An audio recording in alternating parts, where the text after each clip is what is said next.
What's up, guys? Welcome back to the Entrepreneurs Podcast. I'm super excited today. We have a really cool guest for you, another entrepreneur. Her name is Jennifer Shaw, and I'm not going to get into a big, long introduction on who she is and what she does because I want to let her tell you about that in her own words. So, Jennifer Shaw, thank you so much for being here today on the Entrepreneurs Podcast. Yeah, thank you for having me. I'm super excited to be here. Yeah, for sure. So in doing some research on you, I learned that you sometimes joke that you were blessed to get hit by a car. Is that right? Can you tell us a little bit more about that? That is an actual fact that I make many jokes about it, and my mom does not like it.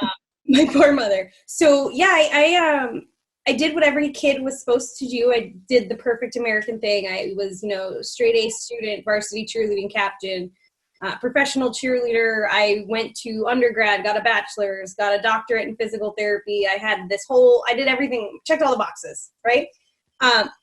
And I went from there and I flew out to San Diego, moved to San Diego from New York, and I started my physical therapy career. And 3 weeks into my physical therapy career, I was leaving the beach in the morning, going back to my place to get ready for work. I was riding my bike, a ride I did very regularly. And I was crossing an intersection, and this woman looked at me and then looked into the coffee shop. I'm like, she saw me, so I can go. So I started pedaling, and she was distracted and looking into the coffee shop and drove her car into me. I ended up on the hood. And then she kind of panicked because I was on her hood, and then she kept accelerating, and then she slammed on her brakes and threw me about 30 feet. I was a professional cheerleader before this and very fit. So I did a tuck and roll and landed on my feet and didn't break anything somehow. So I went to the ER. They're like, you're fine. I went home with, the prescriptions. My pain kept getting worse and worse and worse. And long story short, 8 months after my accident, I saw the head of neurosurgery here in San Diego, and he looked at me and was like, you should be dead or paralyzed. I don't know how you're alive. Anybody else would not have survived this crash or would definitely be a quadriplegic in a wheelchair. So you should just be happy you get to take Vicodin every day. And I was like, oh, okay, I'm 25 and you just told me I should be happy I can take Vicodin because I'm alive. Can't wrap my head around that, but okay. So I went home and I cried like any good 25-year-old would do, drank a lot of wine that night, right? And then I took all my pills, put them in a shoebox, put them up in the top of the closet and was like, I'm done, no more. I'm going to figure out how to take care of myself. That was my aha, I can do this. And then I tried everything I could naturally. So yoga, acupuncture, massage, physical therapy, mindfulness, meditation, dietary changes, you name it. I tried it, bought a new bed, everything you could think of. And my pain was getting a little better, but it was still every single day I was in chronic pain. And then I was introduced to essential oils. And this whole time I'm working as a physical therapist, but not to the caliber that I wanted to be. So I go and try these essential oils. And I remember meeting the girl and I was like, okay, so these aren't going to work. And I'm going to try them just to prove you wrong. Literally, that's how arrogant I was. I was like, they're just nothing works, so they're not going to work. I'm really glad she was right. Within 6 weeks, I was pain-free for the first time in 5.5 years. And I was able to go from that situation and realize that road of natural health was so lonely that literally that day I got out of pain was when my entrepreneurial journey started. Okay. I was like, people need help. People need to heal. And I'm going to be the person to help as many people as I can. That's awesome. I mean, not getting hit by the car part, but I'm glad you were able to find, a solution through that whole journey. It's interesting. So you actually heard about the essential oils, but were immediately like, this is not going to work. And then here you are running your own business. Is this what you sell now, is the essential oils? Yeah. So I'd say 90% of my income is through doTERRA essential oils. I'm a network marketer. I'm in the top 10% of the company. And I get to wake up every single day and help people feel empowered by having natural tools in their home. And that's, there's a whole other part to my business, but that's what I've been building for the last 5 years. It's been fun. That's amazing. I mean, through your own struggle, you found finally something that helped you out. And now you're able to share that with people. That's really cool. And it's something that you would never even have known about had this not happened, right? So exactly, which is why I'm lucky I got hit by a car. Yeah, no doubt. I'd be working in a physical therapy clinic 9 to 5 every day. Yeah. Which, if you're a physical therapist, good on you. But now that I know there's another option, you can't get me back to a 9 to 5. So speaking about that, actually, coming out of the employee world into the entrepreneur world, were there some fears there for you? Was there anything that made you worried about that transition? How did you actually make that transition? So I'm the kind of person that, like, once I make up my mind on something, you really can't talk me out of it. I kind of am like, oh, well, this is the decision I made. I just drew the line in the sand, and I do a lot of thinking before it. So I'm not just like, I don't wake up one day and be like, I would like to be an entrepreneur. I wonder what I'm going to do. Like, I really think about it. And I worked for 2 full years as a full-time physical therapist with a part-time physical therapy job in the beginning. So 2 physical therapy jobs while I started my business. And then when I made enough with my business to stop the second physical therapy job, I did that. And then I was a full-time physical therapist and a full-time entrepreneur. And then I was able to get to the point where I was able to get rid of physical therapy and be a full-time entrepreneur. And that happened just over 3 years ago. So there's this saying in the entrepreneurial world of, are you willing to do now what others aren't so you can live later like others can't? So I was at a party on Saturday just with some friends, and everybody was hanging out. I was going home, and they were like, why are you leaving early? I'm like, oh, I'm tired. I kind of have some stuff I want to do for work. Like, they're like, it's Saturday. I'm like, what are you doing on Monday? And they're like, going to work. I'm like, cool, I'll be surfing. Yeah, right. And they just looked at me like I was crazy. I'm like, so yeah, I want to go work for an hour on a Saturday night. Who cares? Like, I don't set an alarm. That's awesome. Well, good for you. I mean, that is a really good way to transition, and you did it, in a safe way, like you said, where you created that hustle on the side. You had your job that you went to that paid the bills, but you saw, this was a different road that you wanted to go down, and you have to take the extra time that you have, which is your nights, your evenings, your weekends, and you built that side hustle up into something that now is your full deal. And that's awesome. Yeah, good for you. I'll just sidebar, my personal journey, I'm the same way. As soon as I make a decision, like, that's it, right? That's what we're going to do. And I did not do it the way you did it. I just went in one day and quit my job. So I would not recommend anybody do that. Do it like Jennifer did it. Take your time. But are you familiar with Gary Vaynerchuk? I'm not. Oh, really? Okay. Well, I was just going to say, he preaches this all the time because he's a big time entrepreneur, and he puts out motivational, inspirational content for other entrepreneurs. And he's always like, look, you work from 9 to 5. What do you do from 5 until 9? What are you doing from the time that you get home to the time you go to bed? If you want to be a business owner, if you want to be an entrepreneur, like, that's your time. You have to make that time work for you. Don't go home and sit there and watch Netflix and TV and whatever, because, if you want it bad enough, that's what you got to do. And that's what you did. That's awesome. Yeah. Yeah. And I mean, still to this day, I can tell you in a year's time, I watch under 40 hours a week, a year of TV. Oh. And that's like exaggerating. That's like, I didn't know how to turn the TV on in my house till I was here for like 4 months. I was like, how do I do this? Like, is it even plugged in? Like, yeah. My sister, the best part was like, oh, I don't know. We just have a TV. We don't know how to use it. But really, entrepreneurship is just a lot of choices. Like you said, what are you going to do with that time? What are you going to do with, are you going to watch TV? Are you going to catch up on the latest show? Are you going to go out to happy hour 3 days a week? Or are you going to hustle? Yeah. Well, and I mean, it's about your why, right? And you have a very strong why. I mean, this product that you're selling literally saved your life. So you are almost, it would be, what's the word? It's your obligation to get out there and share this with the world. Like, people need to know about this. So when you dial it in and you think, okay, why am I actually doing this? Why do I want this for myself? That's what you have to remember every time you get home and you don't want to do the work or whatever it may be. Like, that's what's got to push you and motivate you. So, and actually kind of on that thread, talking about entrepreneurship and being successful in this whole journey, which, as you and I both know, it's tough. Like, what are some of the qualities and traits that people need to actually, make it as an entrepreneur, in your opinion? I think I'm going to highlight 2 things, because I could go on like a whole list, but I'm going to highlight 2 things. You need really tough skin. You might not have a spouse that supports you. I didn't have the most supportive spouse at the time. He thought he was supportive, but he really beat me down a lot of the ways and like just kind of make me second guess a lot of stuff, you know, and it was no fault to him. It was just, that was how it was. So you're going to have maybe family members that are like, oh, but your pension, your health benefits, you're this, you're that. You're going to have people that look at you like you're crazy. They're going to have people that invite you to a party on a Saturday and are like, I just don't understand why you're willing to sacrifice so much. You are going to get tested over and over and over again by the people around you because they don't understand what you're doing. So one of the things I'm going to tell you is do not ever take advice from a 9-to-5er on your entrepreneurial journey. Don't do it. They don't know what you're doing. So don't take advice from them. Let it roll off your skin and have real tough skin. Now, the second thing you can do for yourself is you are the sum of the 5 people you spend the most time with. You are the average income of the 5 people you spend the most time with.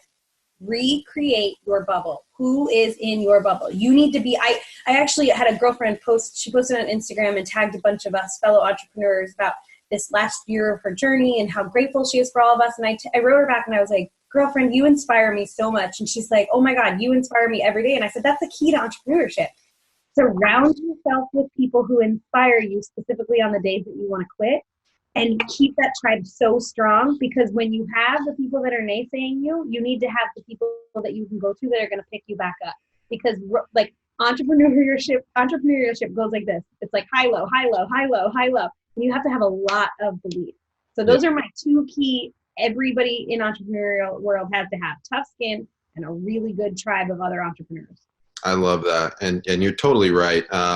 A phrase that I always tell myself, which is similar to what you just said, is you don't take financial advice from broke people. You know, you don't want to take advice of what you're trying to do. And that's the thing, as entrepreneurs or as entrepreneurs or anybody who wants to get out there and create something, it's like we have all these ideas, you know, and we want to share them with the people around us. But they look at us like we're crazy. At least that's my experience. Like my mom looks at me like I'm bananas when I tell her my ideas, you know, but she doesn't understand what I'm trying to do and she's never done it herself. So why would I go to that person for advice, you know?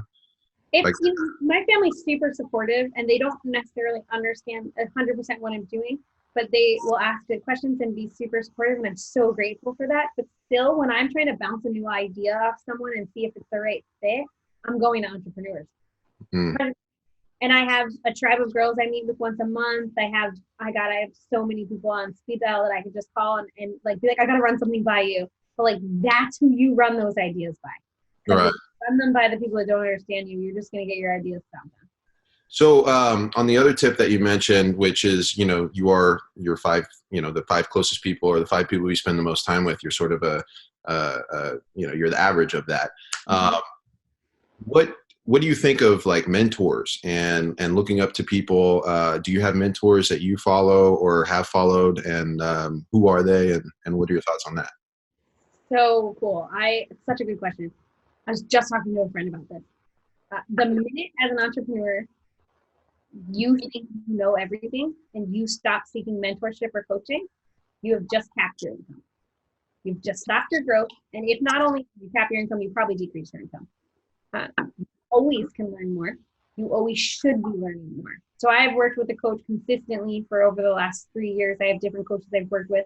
My first coach, who I owe my strength as a leader to, my ability to share my story, my confidence, is Andrea Solinger. She's amazing. She specifically works with network marketers and is amazing. Changed my life completely. And then I've worked with different people since then on smaller scales. Dr. Robert Garcia is a friend of mine who I coached with for a couple months on social media specifically. He's a whiz at social media, and I needed a little guidance. So I worked with him for a couple months to really hone in and master my social media, because that's what I needed.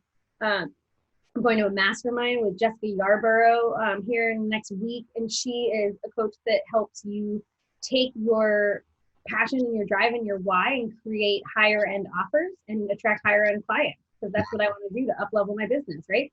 So find a mentor or a coach to match where you are right now in your journey. You aren't going to work with the same person for 20 years. If you are, it's kind of like seeing the same therapist for 20 years. Like you need to So you're always going to need somebody. You need to be part of a mastermind. You need to be part of a challenge. You need to be part of some coaching relationship at all times. Whenever you're an entrepreneur, that money has to be invested. It has to be set aside in the budget. Yeah. It really is important to, like you say, as soon as you start thinking you're the smartest person in the room, you're in trouble, And get in the room with smarter people. Exactly. And if you have areas that you're struggling in, find people that are doing that thing. And the other thing too with a mentor, which is great, is they don't even have to know you exist, right? Like with YouTube and so much content being out there nowadays, you can just stalk your mentor and learn from them, and they don't even have to know you exist, Do you know Rachel Hollis? Rachel who? Rachel Hollis. No, I haven't heard of entrepreneurship.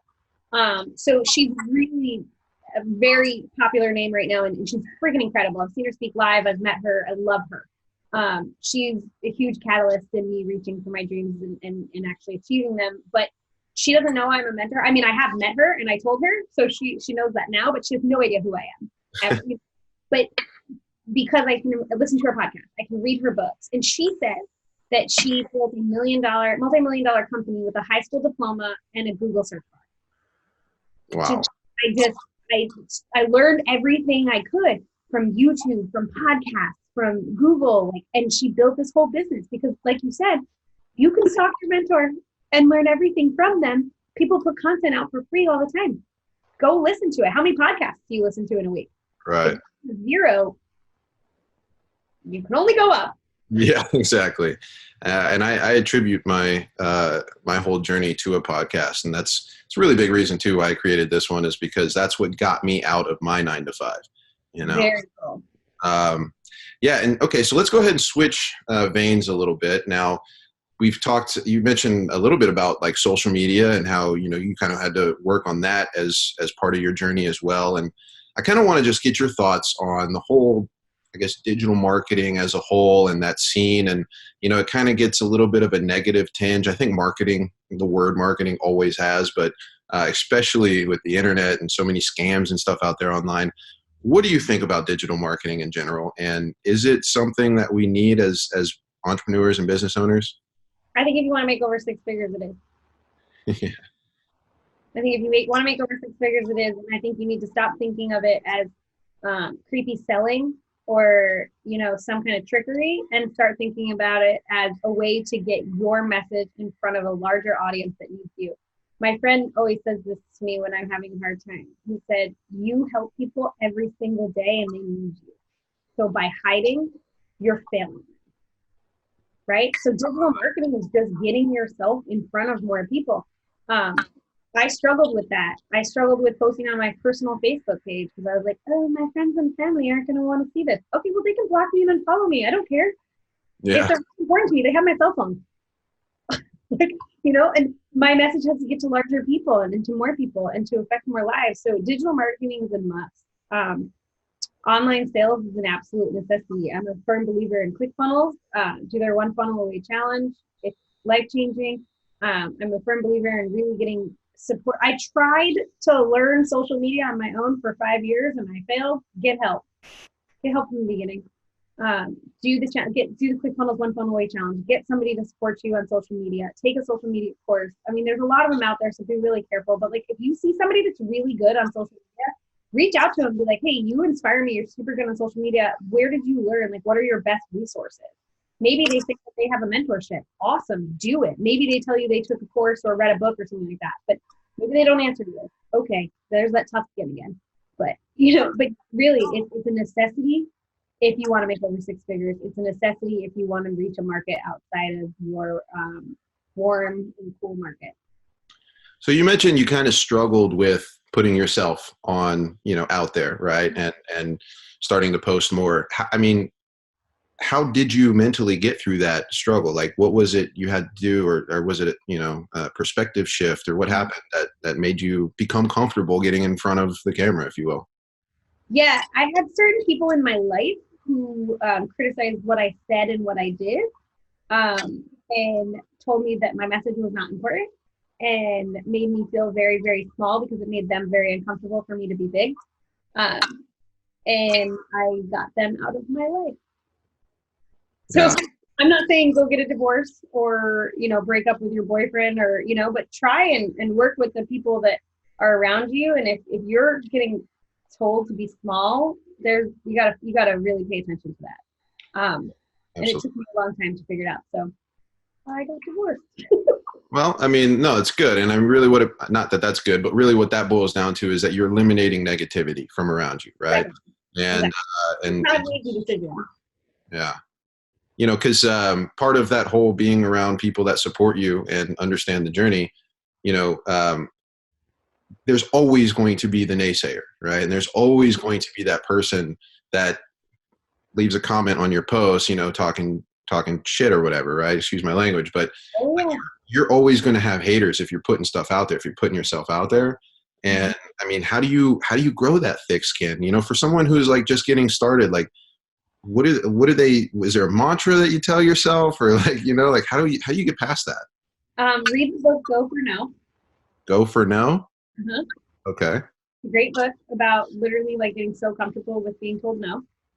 Also, being so committed to your why that the 1 out of 100 people rolls off the skin of your back. It doesn't matter. And if you can avoid reading those negative things, or if you can block those people, do it. Also, really, whenever somebody says something super negative to you, go back and read a testimonial, a super positive one. Keep your testimonials on your computer or in your email or somewhere and go back and read them when someone says something really crummy to you. Go back and read your testimonials and think about the lives you changed. You'll be better in 2 minutes. Yeah. For a second, you're allowed to cry. You're allowed to get upset about it. You're allowed to get angry about it. But you have like 2 to 5 minutes. Then you better get over it. And then after that, no more. We got work to do. Yeah, you got work to do. You have lives to change. So just read something positive. Put on a good podcast. Put on some music. Dance it out. But it's gonna hurt. It's okay. It'll hurt less as you get in it more. Yeah, that's it. You just got to get used to it, I guess. Yeah. Well, awesome. Okay, so let's go ahead and then shift one more time. Now I want to talk about the whole balance, okay? Because as an entrepreneur, what a lot of people don't realize is that they're trading their 40-hour work week for like a 100-hour work week to become an entrepreneur, right? So how do you personally balance this in your life? I think it's sticking to the idea that you have the destination in hand. Are you willing to work now like others aren't, so you can live later like others can't? Keep telling yourself that.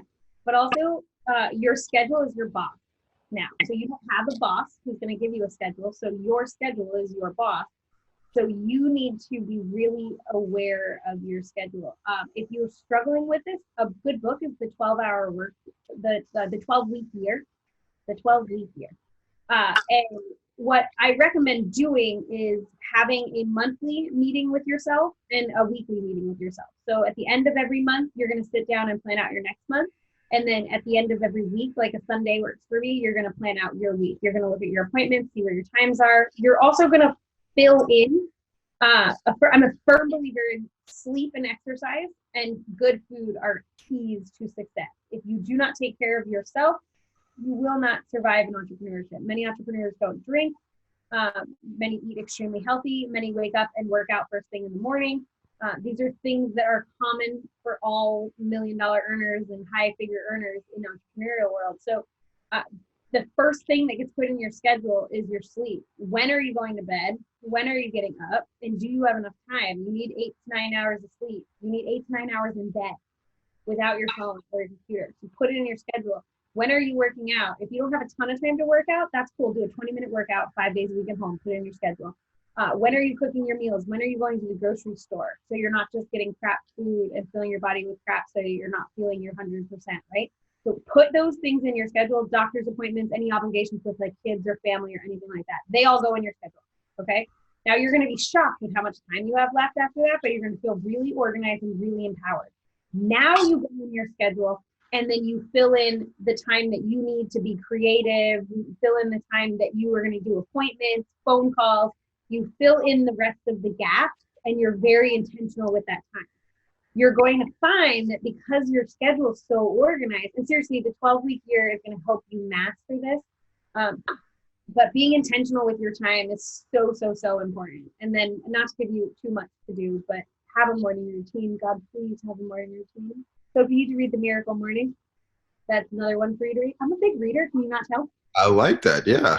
But I will tell you that my schedule being organized, and when I let my schedule run me, I ask my little sister, I live with her, I'm so overwhelmed, I'm anxious. She'll ask me like the simplest thing and I'll like freak out and I'm like, I can't do it.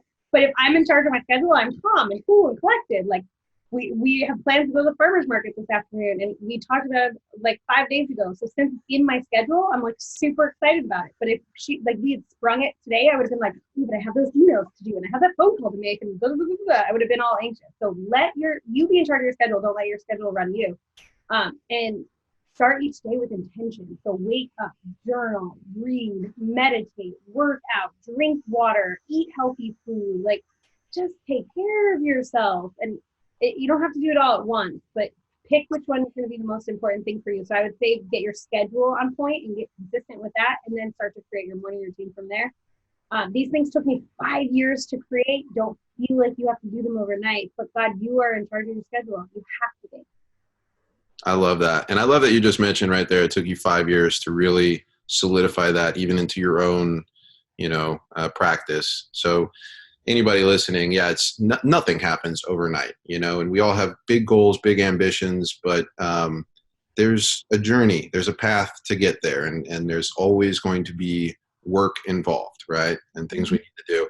Now, one thing you mentioned was scheduling your creative time, right? And this is kind of something that I've always, at least when I was learning about entrepreneurship and getting into it myself, the creative time is like that magic time. And for some of us, it only happens at certain times of the day, it seems like. Is that the same for you? Do you feel that way? Or are you just creative all day long? Or No, really, realistically, everyone's gonna have a little bit of a different time, but I will tell you physiologically, most likely your creative time is going to be best between 10 and 2. Morning, right? 10 in the morning, 2 in the afternoon. So 99% of people, if you really were to be conscious and aware of your schedule, that's going to be the best creative time. Some people will be like, well, I'm a little bit more like 8 to noon. Great. Find it and stick to it. But most people are going to fall in that 10 to 2. And in there, you're going to have your lunch and things like that. But just that's where most people are going to have the most fire to get things done. Awesome. Well, that all being said, are there any sort of tips or last minute advice that you would give to yourself when you first started? Thinking back, now that you know everything you know on this journey, looking back to when you first started, what would you tell yourself? It's going to take longer than you thought it would, and that's okay. That's good. Give yourself permission, right? Yeah. I'll tell you right now, if you are out there saying, well, I'm going to give this 6 months, or I'm going to give this 3 years, or whatever, I don't care what the timeline is. If you're giving entrepreneurship a timeline, you just failed. So you can right. Sorry, that's my dog. But yeah, if you're giving yourself a timeline, you can go back to your 9 to 5 now, because this isn't for you. Right. Because everything in entrepreneurship ebbs and flows, and you got to be ready to ride them. Awesome. Sorry, I guess my alarm system's going off here. You're good.